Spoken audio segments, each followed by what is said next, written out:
So the key notes on our tricep push-up is that I want to have my fingertips pointed straight ahead and I want to have my elbows pointed in. Now, if you're finding that you're compressing your wrists too much, you can use the Nike rails that we used for the step-up push-ups, or you can just use dumbbells pointed straight ahead like this. Am I wrong on that? No, I'm not. I had to think there for a second. All right, so from this position, I want to make sure that my plank is good. And a lot of times what I find is that people allow their low back to arch. And so what I want to think about is bringing my dick up to my sternum a little bit, tucking, and what that's going to do is it's going to tuck my tail a little bit, and that you'll notice that when you start to tuck your tail, your belly button naturally goes in. So I can actually get that engagement, and it's not really cheating because the muscles that we are actually using here are going to be my abdominals, right? So I'm trying to draw my belly button into my spine. I'm trying to compress the front side here of my kinetic chain. When I'm going down, I want to make sure that I don't have any wings sticking up. What I mean by that, and I think I remember this happening a little bit, is you see how much my scapula are just sticking out of my body.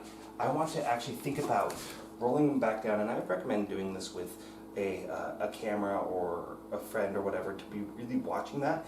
And I want to be thinking about, and if you want to actually go through this motion, I find it pretty helpful with a lot of people, is actually to go into the worst possible posture. So my shoulders roll forward and up, and I bring them up and centered, and then I bring them back and together, and then back and down, and then I hold that position. So doing this exaggerated circle there oftentimes gets us into the exact right position, and you can see, you know, other than I've got a consistently tight right pec minor, so but I'm right here, right, and I try to keep those pinched in as I go down and up. Now, when I get down to the ground, I know that I'm there because I can feel the front of my body making contact with the ground. A lot of times the way that I would train this with a client is I would actually put a squeaky toy, a dog toy, underneath their chest, and I make them squeak it every single time, and that's when they know that they've made it all the way to the ground. You want something that's going to be low profile or squeaks in that low profile range, because if it's really thick, obviously you're not going to get down to depth because the thickness is what's going to get the squeak first. So, coming down. If you're not sure if you got all the way down, pick up your hands.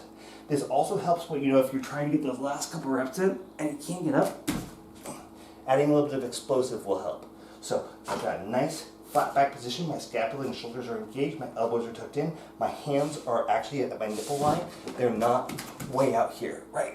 That's going to be all shoulder. It's going to make my shoulders rise.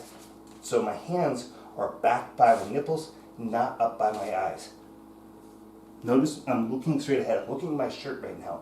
I'm not looking at the floor. When you look at the floor, your head bonks first. Right? 4 seconds on the way down. Now, to progress this, again, we can start using principles of stability. I can start with like one of these inflatable little stupid discs and just put my feet on that, right? Now, I've got a mild stability element there. If I want to progress from there, I can take a Bosu and put it face down. You can put it face up too. That's going to be a little bit easier. And I actually like to put my feet in a little bit of a wider position so I get more wiggle out of it. And maintain. You can take medicine balls and put them under your two hands. That will add more of a stability element to it.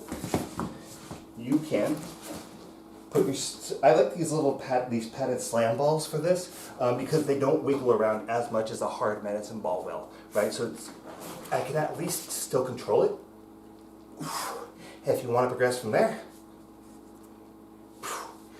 you start adding, you know, different movements with your legs while you're still going through the same motions, and that's how you would progress that particular exercise.